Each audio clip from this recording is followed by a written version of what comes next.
I was never a rich man, and I was never a perfect father either, but I spent my entire life working for one purpose only: my children. I woke up before the sun every morning, not because I loved mornings, but because responsibility never waits. I went to work with a tired body, pushed through sickness and exhaustion, and came home late at night without complaints, believing that one day, when my children grew up, they would understand the sacrifices I made. I believed love was an investment, and that patience and silence would one day be rewarded, but life does not always turn out the way we expect. When I retired, my health was no longer the same. My strength was fading, and I could no longer earn or contribute the way I once did. Slowly, this became a problem for my son and his wife. I was living with them in the same house, the house I had bought with my lifetime savings, a house built from decades of hard work and sacrifice. Yet over time, respect quietly disappeared. It did not vanish suddenly. It faded in small ways, in changed tones, in the way conversations felt colder,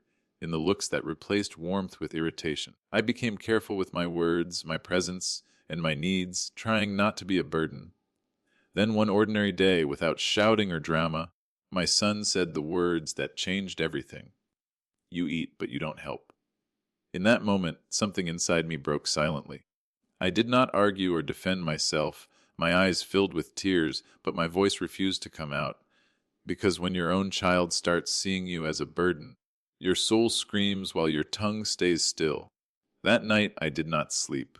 I stared at the ceiling, replaying that sentence again and again, asking myself painful questions I had never asked before, wondering if a father's value has an expiry date, and if love only matters when it is useful.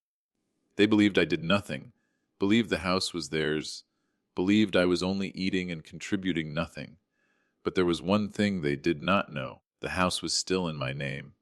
I never spoke about it, never reminded them, because love should not need proof, but respect should never disappear. Quietly, without announcements or threats, I made a decision. I spoke to a lawyer, gathered documents, checked the market, and learned the house was worth 2.8 million. I did not feel joy or anger, and I did not want revenge. I only wanted dignity. So I sold the house quietly, without drama or confrontation.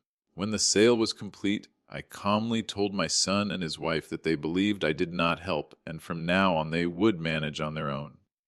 The shock, anger, and sense of betrayal on their faces reflected something I had carried for years: the pain of being unseen. I did not throw them out or raise my voice.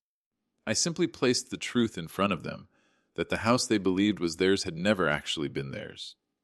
I took my share and walked away, using the money to buy a small, simple apartment that gave me peace and enough space to breathe without feeling like a burden.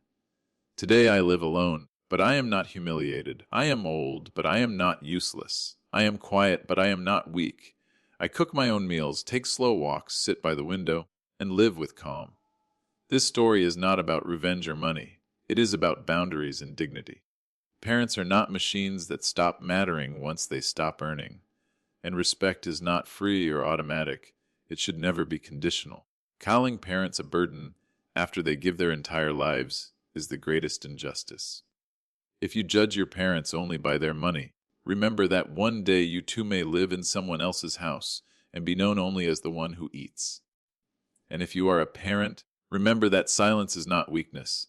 Sometimes silence is the most powerful answer. My son said, "You eat, but you don't help." And I replied not with words, but with a decision.